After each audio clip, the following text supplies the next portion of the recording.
यौम आज़ादी के ज़िमन में पॉपुलर फ्रंट ऑफ इंडिया की जानिब से भी परचम कुशाई का एहतमाम किया गया। यौम आज़ादी के ज़िमन में समाजी तंजीम पॉपुलर फ्रंट ऑफ इंडिया की जानिब से हर साल की तरह इस साल भी परचम कुशाई का एहतमाम किया गया। यौम आज़ादी के ज़िमन में PFI की जानिब से चलो स्कूल के नाम से मुहिम बनाई जाती है।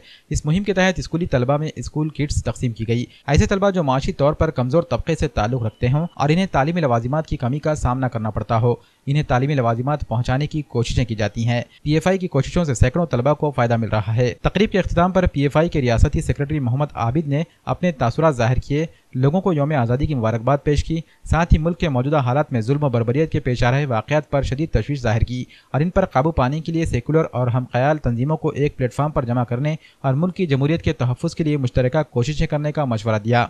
हर साल की तरह पॉपुलर फ्रंट ऑफ इंडिया की जानिब से इस साल भी यौम आज़ादी पुरजोश अंदाज में मनाया जा रहा है। आज हमारे ऑफिस पे अल्हम्दुलिल्लाह पॉपुलर फ्रंट ऑफ इंडिया की जानिब से भारत का तिरंगा जो है परचम कुशाई की गई और इसके साथ स्कूल चलो अभियान के तहत गरीब बच्चों में स्कूल किट्स तकसीम की गई। और पॉपुलर फ्रंट ऑफ इंडिया यौम आज़ादी के मौके पर हर साल मुहिम चलाता है आज़ादी के रखवाले बनो। आज हम देख रहे हैं कि हमारे आबा व अजदाद ने जो आज़ादी के लिए क़ुरबानियाँ दी, अपनी जानों की आहुति दी, आज फिर से हमारा मुल्क ग़ुलामी की तरफ जा रहा है।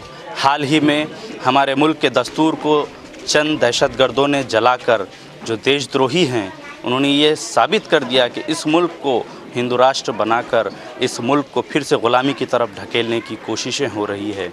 इसलिए तमाम भारत के मुहिब्बान वतन जो मुल्क से मोहब्बत रखते हैं, देश प्रेमी हैं, उनकी ये ज़िम्मेदारी है कि इस मुल्क की आज़ादी के मुहाफ़िज़ बने और इन संघियों की दहशतगर्दी और जिस तरह से इस मुल्क के ख़िलाफ़ साजिशें चल रही है, इसके ख़िलाफ़ एकजुट हो जाएं और अपने इस प्यारे वतन की हिफाजत के लिए फिर से आज़ादी की जद्दोजहद शुरू करें।